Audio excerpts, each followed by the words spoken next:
धारणीतील वाढत्या चोरीच्या घटनांवर पोलीस प्रशासन काय उपाययोजना करते हे पाहणे महत्त्वाचं ठरेल। नागरिकांच्या सुरक्षिततेसाठी प्रशासनाने कठोर पावले उचलावीत अशी अपेक्षा आहे। धारणी मेन रोडवर असलेल्या शीतला झेरॉक्स सेंटरचे मालक राज मुरारी मालवीय यांच्या निवासस्थान आणि दुकानाच्या समोर ठेवलेली त्यांची मोटरसायकल चोरट्यांनी लंपास केली आहे। ही घटना 1 जुलैला घडली असून मालवीय यांनी तात्काळ आपल्या मित्रमैत्रिणी आणि नातेवाईकांकडे गाडीबाबत चौकशी केली आहे, परंतु दुर्दैवाने अद्याप गाडीचा शोध लागलेला नाही। या घटनेमुळे धारणी शहरातील नागरिकांमध्ये तीव्र संताप आणि भीतीचे वातावरण आहे।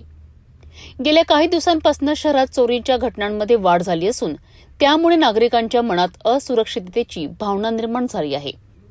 राज मुरारी मालवीय यांनी सांगितले की या घटनेला 24 तासांहून अधिक काळ उलटला असून धारणी पोलीस स्टेशनमध्ये रीतसर तक्रार दाखल करणार आहेत। पोलिसांकडून या चोरीचा तातडीने तपास करून चोरट्यांना पकडण्याची मागणी नागरिकांकडून जोर धरत आहे। कब अपनी गाड़ी गई?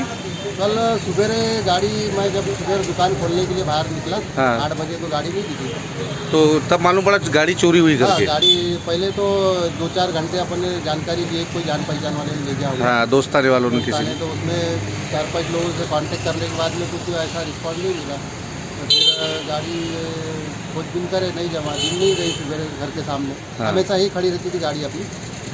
और आज मैं रिपोर्ट डालने जाऊँगा। अभी पुलिस स्टेशन में रिपोर्ट डाले आपने? नहीं, अभी 24 घंटे हो गए, तो अब वो 24 घंटे तक रुको बोले, तो मैं आज 24 घंटे हो गए अभी जाने वाला हूँ पुलिस स्टेशन रिपोर्ट डालने के लिए। हाँ, यही है, घर भी यही है और घर के सामने ही गाड़ी रहती है। मेन रोड है एकदम, उसके मेन रोड से भी गाड़ी चोरी हो जाना बहुत बड़ी बात है, लेकिन चोरों को डर ही नहीं है अभी।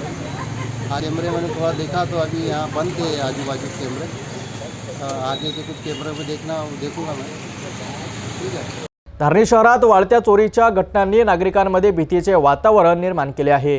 शहरातील एका प्रतिष्ठित व्यापाऱ्याच्या दुकानासमोरून भरदिवसा मोटरसायकल चोरीला गेल्याने सुरक्षतेवर प्रश्नचिन्ह निर्माण झाले आहे।